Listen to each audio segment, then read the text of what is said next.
If the mirror doesn't give me much back, it's because it's not designed to reflect the things within me that make the reflection truly magnificent. Hi, I'm Craig Lounsbrough. I want to take a moment and welcome you to LifeTalk. You know, the world has set an airbrushed standard of what we're supposed to look like.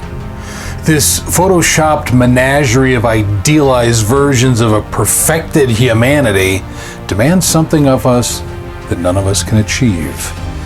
Even those whose images are altered to this definition of perfection are themselves absolutely nothing of the sort.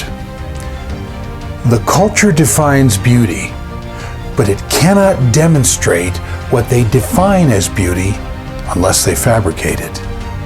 Physical perfection is the illusion that eludes anyone who claims it or pursues it. It's the design of people who themselves cannot achieve the design that they both create and propagate. This perfection is declared as some pinnacle whose pursuit is the holy grail of our existence. It is decreed as the key that opens the doors that will never open for the less desirable. It will elicit favors that the more homely among us can never elicit. In essence, its value is non-negotiable. Therefore, we rigorously invest in a host of surgeries, a variety of cutting-edge procedures, and an assorted collection of creams and lotions.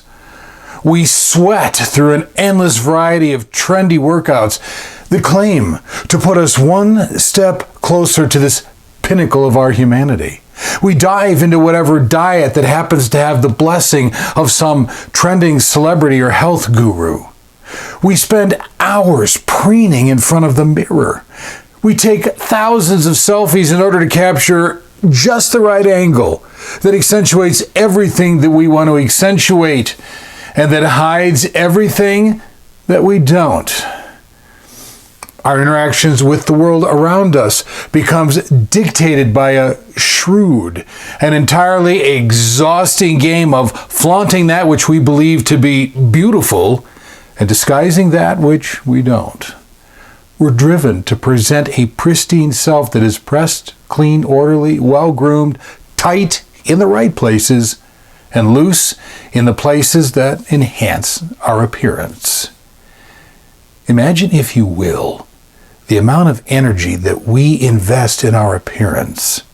Imagine the amount of time, money, and personal resources that we squander on that which we look like. And with such a grossly disproportionate investment in the external, the internal goes wanting.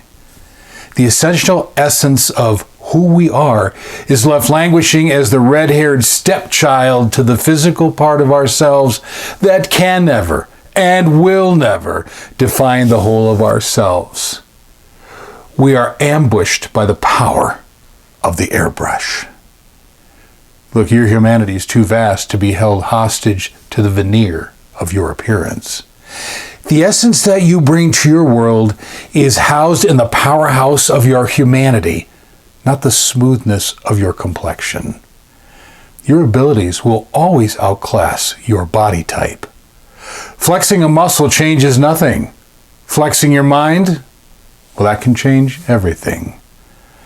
The veneers are a pathetic representation of what we think will garner the affection and attention of a world from which we seek acceptance at the sacrifice of self.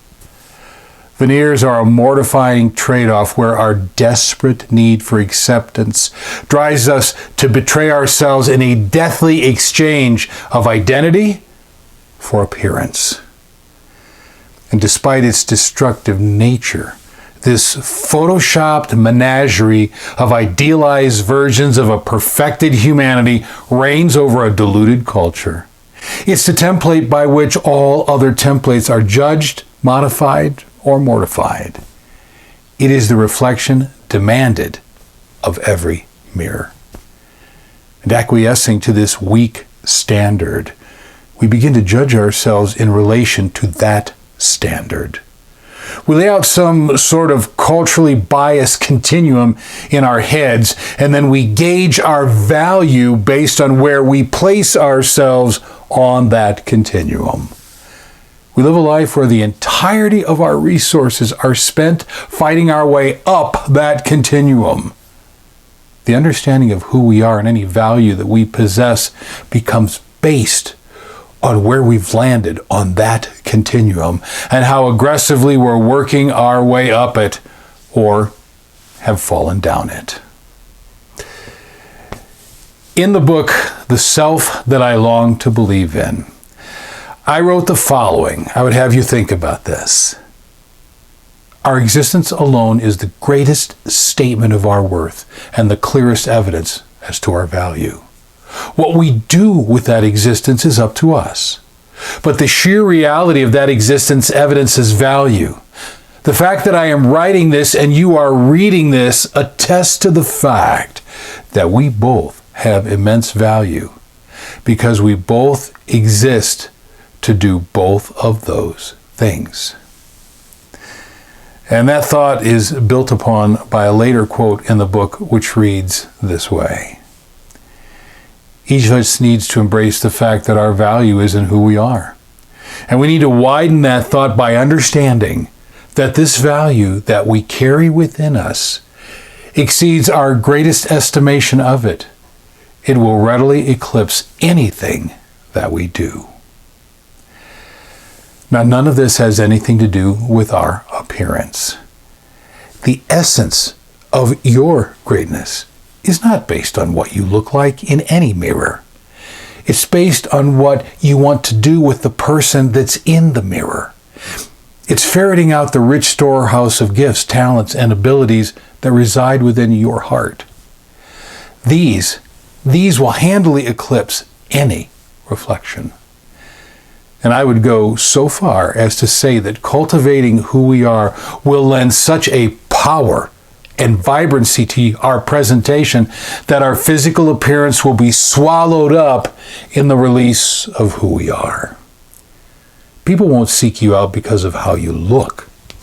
They will seek you out because you radiate something that swallows up the superficiality of what they've spent their entire lives pursuing. Taking It to Our Knees, Declaring Who I Am outlines 31 I am statements that God has made regarding who you are. These are the reflections that have value. These are the reflections that grant our lives the power and sense of satisfaction that no other reflection will ever be able to deliver. Indeed, they are what's truly beautiful. They are elegant, and their beauty deepens with age, and their power multiplies with time. Your appearance is enhanced to the point that no mirror can contain it or reflect it. That is what the following I am statements will deliver into your life today and every day. You will find Taking It to Our Knees, Declaring Who I Am on Amazon, Barnes & Noble, or wherever books are sold. Thanks for joining us on LifeTalk today. You will find LifeTalk on most podcast platforms as well as YouTube.